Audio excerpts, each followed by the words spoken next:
nandito na naman tayo sa Kasiguran, Sorsogon. Yes, mga Padi. Dito naman tayo mag-aamag ng kagandahan. Charis! Dahil may nabilitaan nga ako may maganda doon ditong falls. Kaya naman for the go na tayo.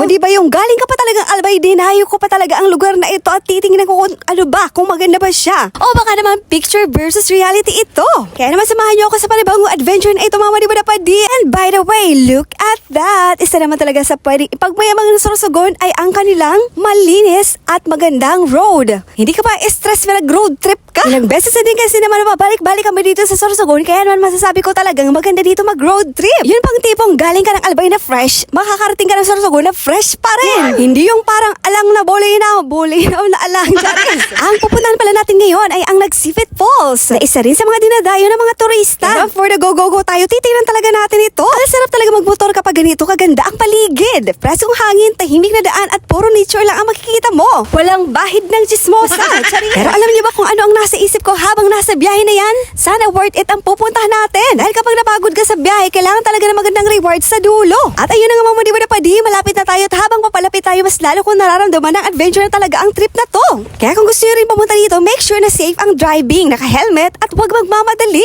Dahil baka hindi falls ang meet up mo, baka sa San Pedro. Charis. At nakarating na nga tayo dito mga Padi. Akala ko pagdating natin falls na agad, pero may surprise pala. Ayun nga, maglalakad na naman tayo. This is what you call stairway to falls. Fall for you. Charis. This is not a falls, but it's true. Nakakapagod. Bowling na lang. O di ba mga Padi, tingnan nyo naman ito ang haba. Habang pataas nga ako dyan, iniisip ko na lang, Raisa, kaya mo yan para sa content. In 1, 2, 3, after ilang steps, wait lang. Breathing exercise muna tayo. But seriously, habang naglalakad ako, ang ganda-ganda ng view dito mga Padi. At tinanong ko nga ang cute na batang ito kung may entrance. Wala naman daw. Sana pala habang pataas ako dyan, binilang ko yung stair o yung steps. Kaso wala na sa isip ko, pagal lang nga ni Ibaya. O di ba habang papalapit ka, kitang-kita mo na rin ang ganda ng falls. Ang taas niya. Surrounded by greenery, fresh air, at tahimik na environment. Pero dahil mahaba ang stairs, take your time lang. Huwag magmadali, lalo na kung basa o madulas ang daan. At parang malapit na tayong mautyan. At meron na nga mga nauna sa atin dito mga bisita. Nadyan na lang sila tumatambay kasi wala naman dito mga cottage. Nakakapagod naman kasi talaga ang hagdan na yun, kaya naman talagang mapapaupo ka na lang. At habang pataas nga tayo dyan, nahihiya ako kasi tinitingnan nila ako. Iba talaga ang ganda ng mga taga-Albay.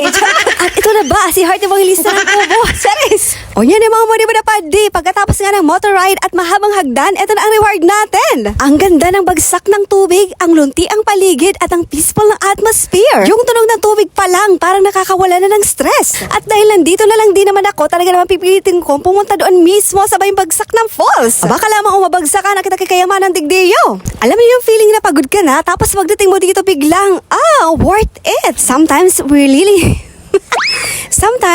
really need moment like this. Lumuyo muna sa ingay, mag-enjoy sa nature, at maglaan ng oras para sa sarili. Ano nangyari sa boses mo, Madi? Apaka-soft girl naman ang atake.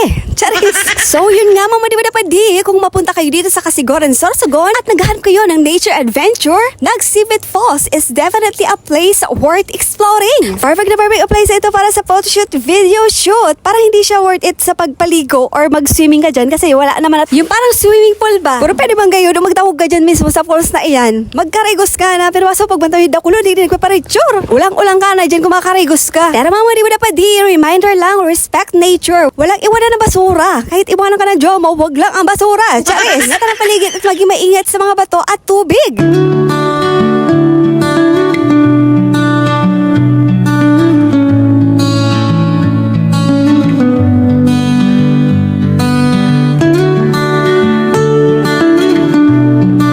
Kaya naman kung nag-enjoy kayo sa adventure natin today, don't forget to like, comment, and share, and follow. At reminder lang, biyahe lang ng biyahe dahil ang Bicol ay puno ng ganda. Sa muli, maraming salamat sa panonood ng video na ito at abangan naman ang next episode ng Pagbarag-barag, ni Barag-barag naman bayan Tabaco City, Albay. Muli naman na alang.